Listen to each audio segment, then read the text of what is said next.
I need your help here. How many concerts are we involved with in a year? Well, I think that in one way or another, also because, of course, one set of concerts also often triggers a whole different parallel universe, but I think it's probably something in the region of 2,000 a year. Blimey.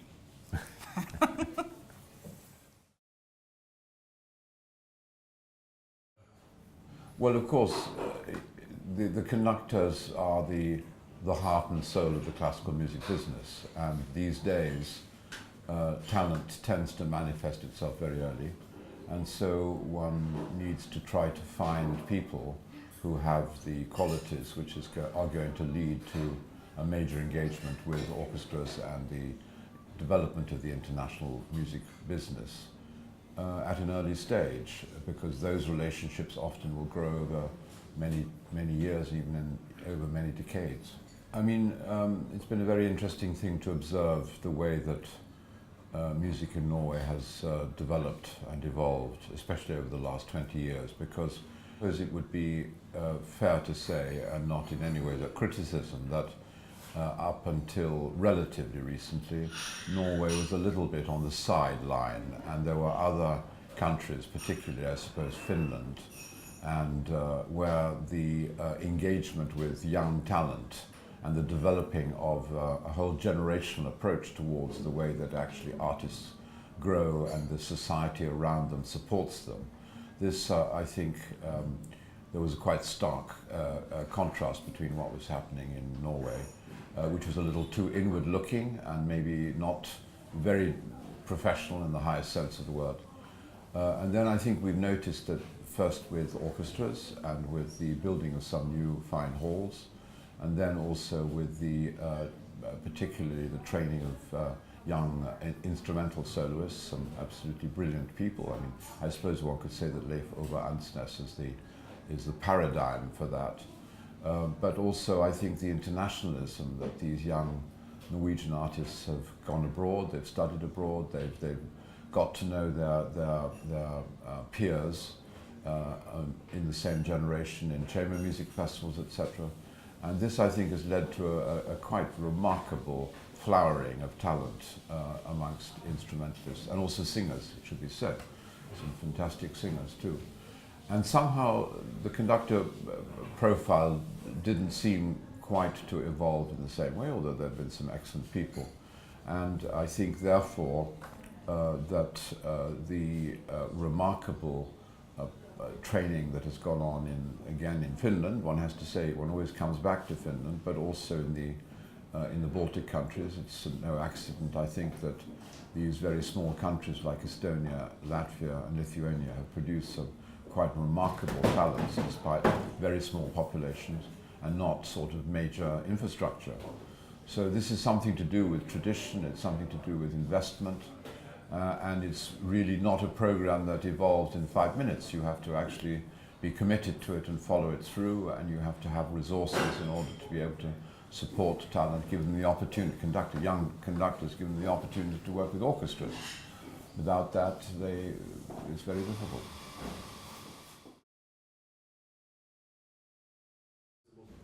I think that what we look for in particularly young conductors is a combination of, well, first of all, talent. Character, passion, mission. Also, of course, a very deep and profound knowledge of and engagement with music, and a curiosity and an appetite for music. Well, I have to say that we have been focusing a lot on female conductors, and if you think about it, right now, if we think of a soloist, performer, it doesn't make any difference whether the piano soloist, the violinist, the cellist is a woman or a man. No one even considers that. But if a woman is on the podium, we are still surprised today, and that's what we're working to change in a way. And yeah, we're focusing very much on spotting young talented women who will one day, take over the conducting world, I would say. No, I think we want to identify each year one or two or three candidates where we feel that we can bring a special spotlight and focus.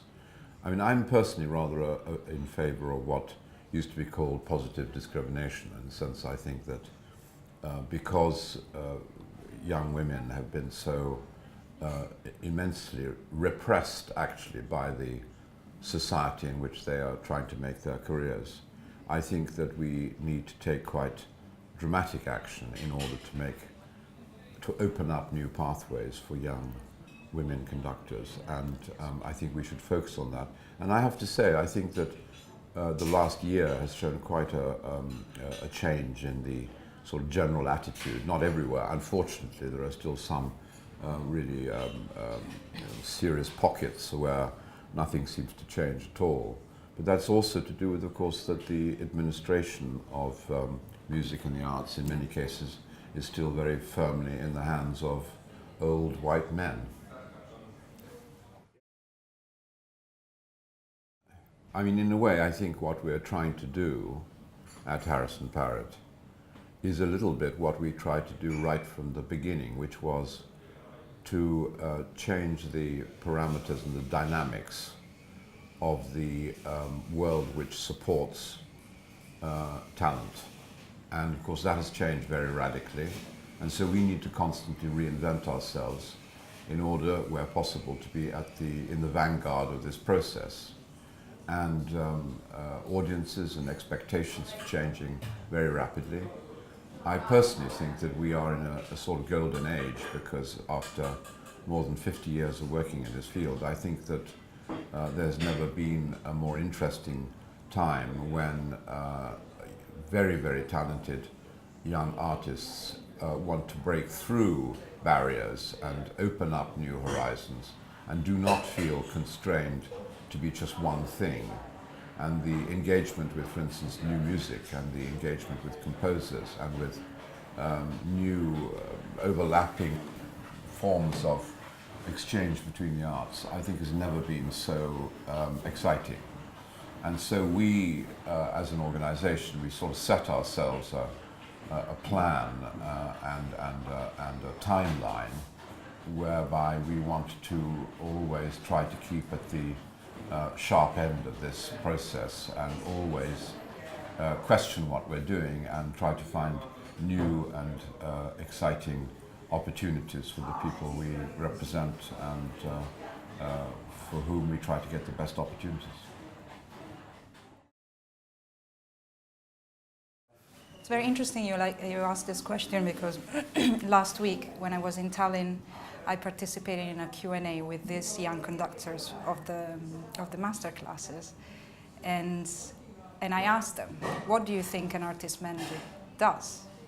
They had absolutely no idea, and only one of them said, well, I hope that he takes care of everything else, that it's not me playing. I don't want to know what's going on. And I told them, rule number one, talk to us, reply to our messages, and let's work together.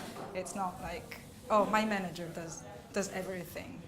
It's not like that, is it? But if I may say so, I think that this is also still an extraordinary deficit in terms of actually the education of young musicians, and particularly conductors in the conservatories.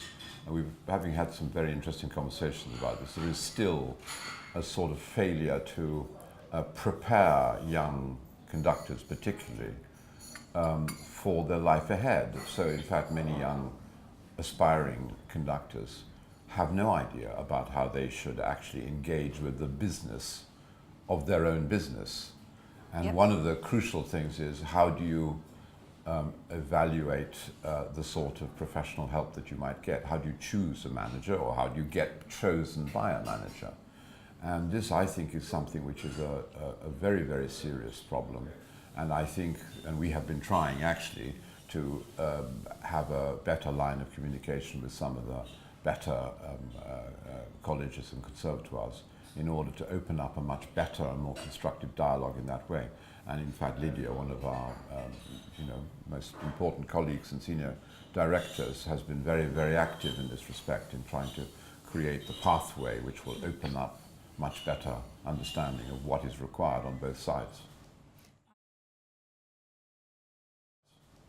I offered later on during one of the rehearsal breaks to show them, all of them, what not to do, especially not to do, on a website. And it's very simple, practical things that for us it's obvious. You know, we go on the website, we scroll down, we have a very quick read about their biography, what they've done, where they studied. If there is a name that picks our attention, that we can pick up the phone to and ask, is he or she any good? Dates. They never put their dates on the website, is it?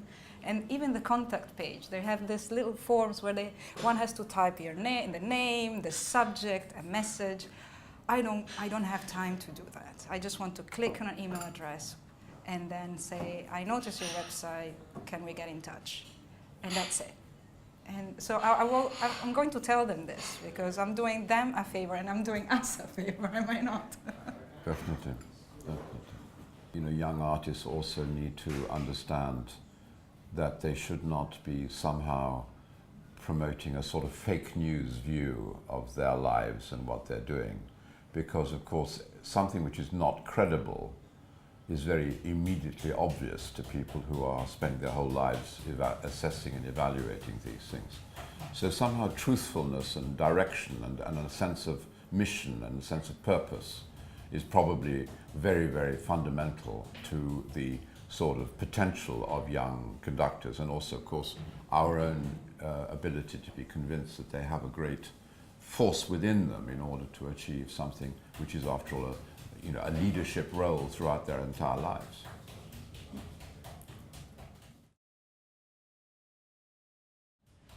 Well, I think it's so extraordinarily variable. I mean, I'm rather inclined after all of these years to be quite impulsive about these things because I have a sort of sense of where people have power. And so sometimes I think deliberating over a long period of time only confuses you. So sometimes I think you have to sort of rely on one's sort of professional knowledge and instinct and sort of, in a way, make a decision quite quickly. But it has to be based, of course, on a quite intensive engagement with the artist and a sort of attempt to figure out where they're going. But on the other hand, sometimes some artists develop slowly and they take their time. And we're talking often about very, very young people in their creative lives. And somehow sometimes ideally you would need 1 or 2 or more years and really quite a close following of their activity, going to their concerts, rehearsals, etc., etc. But of course this is almost impossible these days because the speed of life is just too fast and the impatience and the need to actually make progress. So I think we have to sharpen our intuitive powers of decision making in order to make our judgments quickly. Do you agree? Yeah, absolutely. Although I must say, I'm on the other side of the spectrum, so I'm always very risk adverse. I ask him, I ask Lydia, I ask everyone, and She's typical Italian. Typical Italian. And I'm a typically click. impulsive northerner. One thing is the click. It's also it's of course a relationship between two people. So it's not just hiring a young talented conductor. Someone could work with me, but not with Jasper, and someone could work with Jasper and not with me. It has to be a match.